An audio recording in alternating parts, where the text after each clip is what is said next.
Okay, so we're going to be placing an implant today, and I'm actually going to be assisting a doctor who is placing their first implant. So this is really important for newer doctors who are wanting to place their first implant.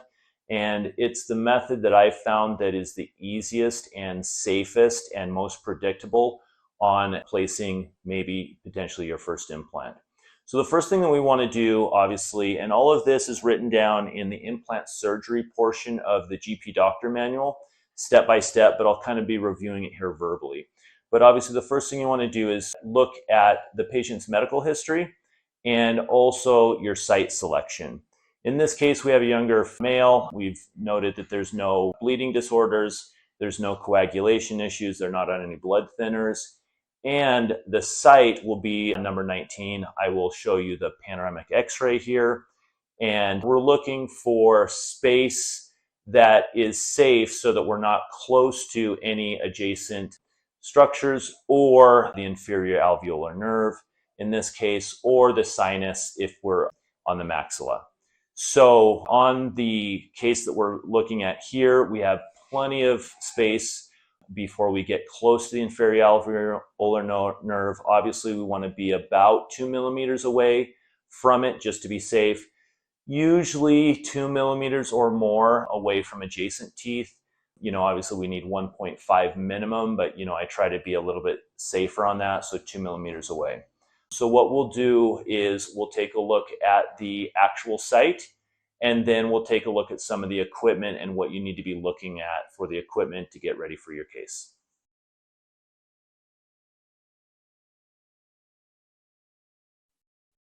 All right, so we're taking a look at the site here. Obviously, we're looking at tooth number 19, or the lower left molar. Okay, he has a lot of bone here, buccal to lingual, which is great. Okay, and then obviously on the x-ray, we can tell that we have a lot of space from the alveolar ridge before we get to the inferior alveolar nerve. Okay, and then obviously we have taken a 3D image to confirm those measurements, but unfortunately we can't show it on the video.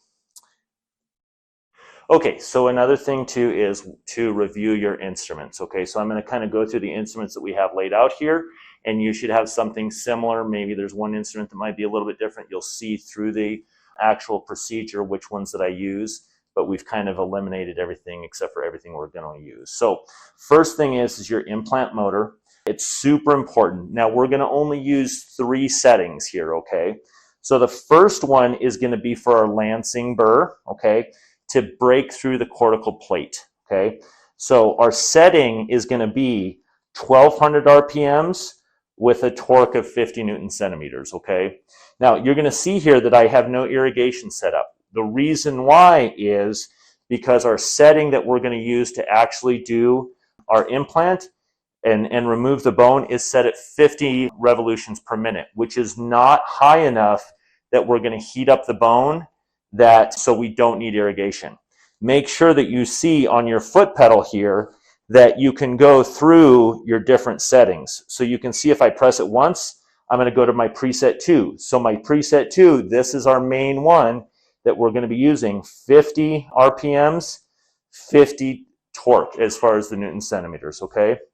And then our final setting is going to be for our actual implant placement, which is a speed of 20 RPMs and a torque of 30 Newton centimeters, okay? You're going to see after we place the implant with our implant handpiece, we're going to do the final amount with our hand torque, okay? So here is our instrumentation here, which is all of our drill bits, okay? And also you can see our hand torque wrench, okay? We have our lancing burr here, and then we have our ratchet drivers and our contra drivers, and then we have our paralleling pin, okay? The big thing on this kit, which I like, is the lengths are all set up here. So we're going to start off with our 2.6 or 2.0 by 6, and then we're going to simply go down to our final length, and then we're going to go over to 1 to 2 sizes less than what our implant is going to be. So it's going to be very simple. We're going to start here. We go down to our length, depending on what we decide our final length is, and then we go across to our final width. Super easy. Obviously, we're going to be harvesting bone off of those drill bits, and then we're going to be placing that around the implant. If there is any kind of a defect, which there usually is, either buccal or lingual, we'll make sure that there's no threads exposed, okay? Obviously, we're going to have our restorative kit. Don't really need it because a lot of the stuff is already here, but when we go to put the cover screw on before we do our bone grafting, we're going to use that, okay? We have our suture kit, okay? We have our instrumentation during the procedure, which is our periosteal elevator, our curette that we're going to be placing the bone graft. We're going to have our Minnesota. We have a second periosteal elevator, mirror, and then we do have the perio probe that we use to just make sure that we're kind of in the right spot with things. And then we have our cotton pliers. We also have our number 2 pencil. We'll go ahead and mark the lancing burr site or the implant site before we start it. And then obviously our 15 blade. Now, one of the most important things is when you are going to place your implant, make sure that you have different sizes available. So I've kind of pre-selected 3 different sizes. We've selected the 5.0 11.5, which is our biggest and longest. We have a 5.0 10, and we have a 5.0 8, okay? So if you get into a situation where you need something thinner, or if you need something longer, I usually am going at least one size longer and one size thinner from what our normal one is going to be, just in case we run into issues, but we have all 3 of those out. And that's going to really be all of the equipment that we need for this implant surgery. Okay, so just going over the entire implant surgery on how the whole thing's going to work is the patient is going to get numb, okay? So in this case, we're going to give the inferior alveolar nerve block, long buccal, and then on the vestibule, and then also around the papilla. When you see the flap that we're going to open, it doesn't need to be crazy big. What I'm usually doing is just exposing our implant site, and I'm going to use my finger to make sure that we're kind of mid-buccal to lingual as far as our implant placement, okay? So we're going to open up the flap, okay? Then we're going to come in and we're going to mark the implant site with our number 2 pencil. And a couple of the doctors, and if it's just a doctor working with the assistant, you might want to go around to the other side of the patient and really confirm where that is, because once the lancing burr has made its initial hole, it is possible to move that with another lancing burr, but once you start making the hole, it's a lot harder than you think to kind of move that implant site. So it's really important to get that first mark perfect, okay? As you gain experience, you usually aren't going to be marking the implant site. You're just going to go in with the lancing burr and make your first hole, okay? Once we've made our first hole, we're going to go to our 2.0 by 6 millimeter length. Then we're going to take an x-ray to make sure that our angulation is right and that we're not next to any adjacent structures. And then we're going to continue going to the length at that 2 millimeter diameter until we're at the final length that we want to go, okay? Once we're there, we're going to take what I call the master apical drill picture, similar to endodontics. We're going to make sure, again, that we're not next to any sinuses or next to any nerves, okay? Once we've gotten to that, we're going to go ahead and start widening things. Now, depending on the bone type, if we have very soft bone, we're going to stop about 2 sizes less than the final implant. But if we've got harder bone, we're going to go closer and closer to that final implant size, okay? Once we have gotten to our final size, okay, our final implant hole, essentially, then we're going to drive the implant in with our handpiece, okay? It's usually not going to go all the way down. So then we have a couple of options. We're going to hand torque it down. If it goes all the way down, that's totally perfect. If it doesn't go all the way down, we're going to simply reverse it up and then tighten it back down. Just that action will usually loosen up the bone so we can get it so it's just underneath the alveolar ridge, okay, or the bone. Usually when you're brand new, you're like, oh, if I leave a thread or 2, it's not going to be a big deal. As you gain experience, you're going to find out that's the last thing you want, because naturally you're going to have a little bit of bone loss. So you really want to bury it like there's no threads exposed, okay? Worst case scenario, if we can't get it to go to our final length, what we're going to do is we're going to come back out, we're going to take the implant completely out, and we're going to do a little bit of removal of the top of the coronal area of that alveolar bone so that it doesn't bind on that. And then we'll redrive that implant in, okay? Once we're done with that, we're going to first place the cover screw, okay? We're going to confirm the amount of torque that we have, because we potentially could put a healing cap on it if it's over 25 Newton centimeters.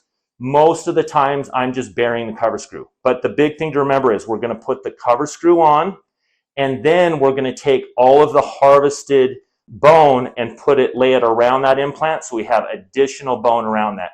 That can cause a little bit of issues trying to find that cover screw when we go to uncover this, but I would rather have more bone than less. And then what we'll do is we'll take our final x-ray, which I take a pano, just to confirm that we're not close to any structures, not next to any nerves, not next to any sinuses. And then also for your insurance purposes, you need to show where exactly that implant was placed. So that's kind of the whole procedure, soup to nuts. Obviously at the end, we're gonna suture. We're gonna do 3 interrupted sutures on top of that implant site, just to hold that very well. And then the patient will heal for about 4 to 5 months. And then after that, we'll come in and do the uncover. Then we'll come in and do the scan for the final, and then he'll get the tooth on top of there. I usually say it's about a 6 to 8 month process. So we'll begin the surgery. Okay, so we're starting to make the incision here, and we're gonna go right on the top of that ridge where the actual scar was for his extraction. And then we're going to follow the adjacent tooth. Okay. And we don't have to reflect a ginormous flap here. We usually are going to go just to expose the implant site, surgical site. Okay. And we're going to try to leave as much of that. Okay. And we're going to go mid-buccal on tooth number 20. Okay, good. You can pause. All right, so now we're going to go ahead and reflect that flap. Usually we're going to start off with the sharper edge of it. And when you first start reflecting flaps, it's kind of more difficult than you think, but it is really like peeling an orange, okay? And so once the initial is kind of reflected, then you can start using the blunter end to kind of make sure that the flap is a little bit easier to come off. Perfect. And you'll see that once you start, that it actually isn't too bad of a deal, as long as you're up against bone. If you're kind of halfway through the flap or through the mucosa, it can kind of start to tear, and then it becomes harder for you to reflect the flap. So let's use the blunt end there, and we should be able to just kind of pull that. Perfect. Okay, good. Okay. Let's do the same thing on the lingual.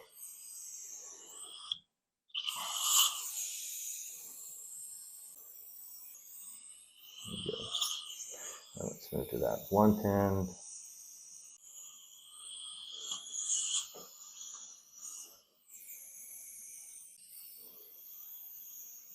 Good. A little bit of that patella here. Let's move that. And sometimes you have to have him turn to his left so that you can see that a little bit better. You can see that. Let's move that patella out. Let's get the 50. There we go. You can either. Okay, there we go. Now it's reflected. Okay, so let's just make that good. Good. Perfect. So now we know we have complete access to our site here. Okay. Okay, so now we're going to go ahead and mark the implant site here. And since we made our incision right there next to where we're going to do it, obviously we're going to judge where mid is. Okay, now I'm the assistant here, so I'm going to help the doctor kind of figure out, because I have a better angle as far as where the mid is. Okay, so we're going mid here, here. That site, mesial to distal, is about right there. Okay. Now, if we look down the central fossa, okay, we know that this is our buccal lingual, okay? Now, what I'm going to do is I'm going to, as the assistant, I'm going to go to the other side, and the doctor is going to kind of just come to the other side, and we're both going to agree that, yes, that is our implant site, okay? So it's good to kind of get a 360-degree view of where our implant site is going to be, okay? Okay, so with your assistant, you're going to kind of figure out what your perfect angle is. Because your assistant usually has a better angle, they might direct you to go this way a little bit more, this way a little bit more, and usually there's always this discussion on should I be going mesially or distally, and usually you need to talk about your head needs to go posteriorly, or your head needs to go anteriorly, or your head needs to go lingually, or your head needs to go buccally, okay? So we have figured out that this is our site, okay? And we're going to only go about 1 millimeter or so into the cortical plate and just lance that, and then we will be ready with our first incision there. Okay. And so this is at 1200 RPMs, our first setting, and we've got obviously very good bone here. Okay. Keep on going all the way through that cortical plate till we feel that kind of fall all the way through. Good. There we go. Okay. So now we're done with our the first hole. Okay. Okay, so again, the exact same process. The assistant is going to help the doctor get the perfect angle here. I need your head to go a little bit towards the lingual and then a little bit towards the mesial. Perfect. That's going to be our length. Now, our angulation. Now we're going to go all the way in. The nice thing about this drill bit is that it has a stop. So it's going to go, we're going to sink it all the way to the stop, and then we're going to be ready to take our first x-ray. And let's go ahead and change our setting to setting 2, which is 50 revolutions per minute. We do not need any irrigation. A little bit head to the lingual, and we're going to just bury that. Okay. Let's come all the way up, turn it on, come out. Good. Okay. Okay, so the easiest way for our first x-ray is we're going to use the 2.0 by 6 millimeter drill bit, and we're going to literally just place it into our newly drilled hole, and then we're going to take an x-ray of that. Now, the easiest way, obviously we need to tell the patient not to bite down, but the easiest way to do it is we're going to just take our size 2 sensor, okay, and I, as the doctor, usually am just going to hold it, okay, and then I'm going to hold it down, and then I'm going to have my assistant take the picture, and I'm going to help them angulate that. Okay.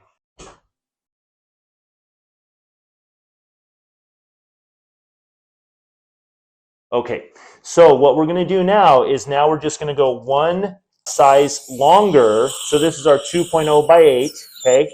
I'm going to confirm with the doctor the angulation to make sure that we're fine. Head needs to go a little bit more mesially, okay? A little bit more mesially. Yep, so let's come out a little bit. Right like that. There you go. And let's go ahead and go to length. Pulling that head a little bit more mesially. A little bit more mesially. Good. Let's go to length. Okay, let's come all the way out. No bone to harvest. Good. Head mesially a little bit. Perfect. Okay, so now we're going to go to our 2 millimeter 10 length.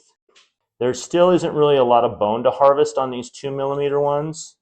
So let's bury that. Let's go all the way down to the cortical plate. Okay, good. Okay, and now we'll take the x-ray because that is going to be our master apical drill bit. All right, so we're going to take our master apical x-ray, and I'll show you that on the video.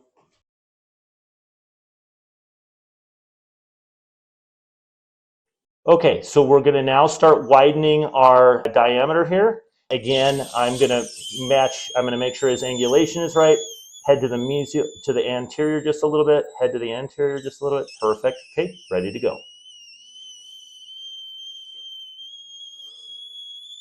And now we're going to start to be able to harvest some of our bone.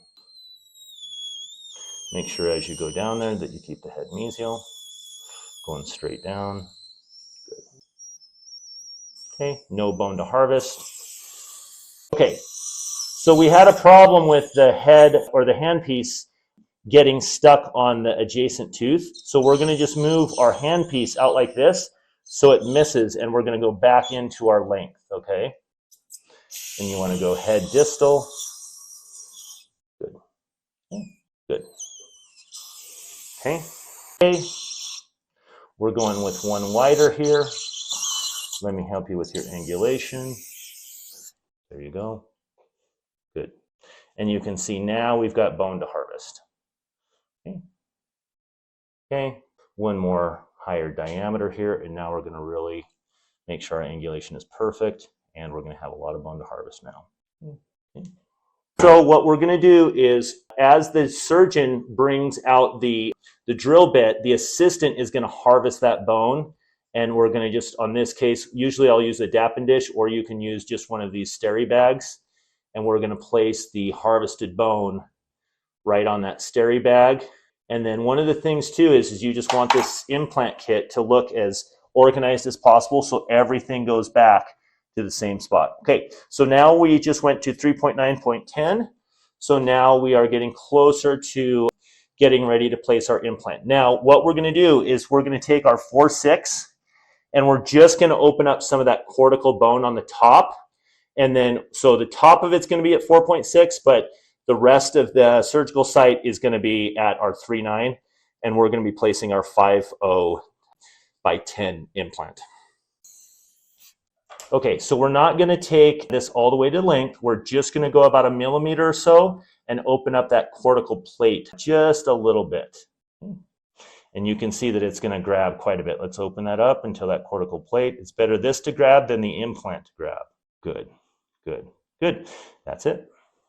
Okay, now let's go ahead and harvest. Go to the Contra Driver long. Okay, so we're going to put the Contra Driver long on there. Well, no, let's go Contra Driver short. Okay, that is the ratchet driver. Okay, so now that we have our implant ready to go, I'm going to go ahead and take my implant out. And I usually show the patient the implant first so that they can kind of see what's going into their mouth. And then obviously it's going to come in a package with both the implant and the cover screw, okay? So obviously I'm going to deal with all of this stuff over the tray, okay? And then I'll go ahead and take those out. And when I am dealing with the implant, what I'm going to do is I'm going to have the implant very, very close to the ripping spot on the packaging. Because when I want to deal with this implant, I want to deal with it by holding it inside of the packaging. So I'll go ahead and open that up, and then you can see I have access to grab that implant from within inside of the packaging. And if you have a little bit of issues, you can just take your scissors and cut that, exposing the internal hex of that implant without contaminating the implant with your own gloves. So I just open that up, and then that exposes the interior hex.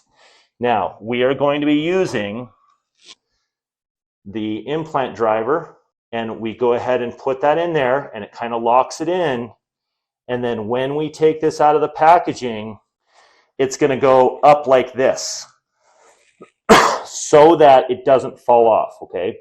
And then we're going to use a throat pack to make sure that that implant is safe within the surgical site and within the mouth. And then turn off to the elevator. Okay, good. All right, so there we are, right side up. We're going to go in. We're going to re-verify our angulation. We're going to switch our preset to preset 3, which is 20 Newton or 20 revolutions per minute. Okay, and we're going to make sure our angulation is fine, and then we're going to start placing, head to the lingual a little bit, and then we're going to start placing our implant.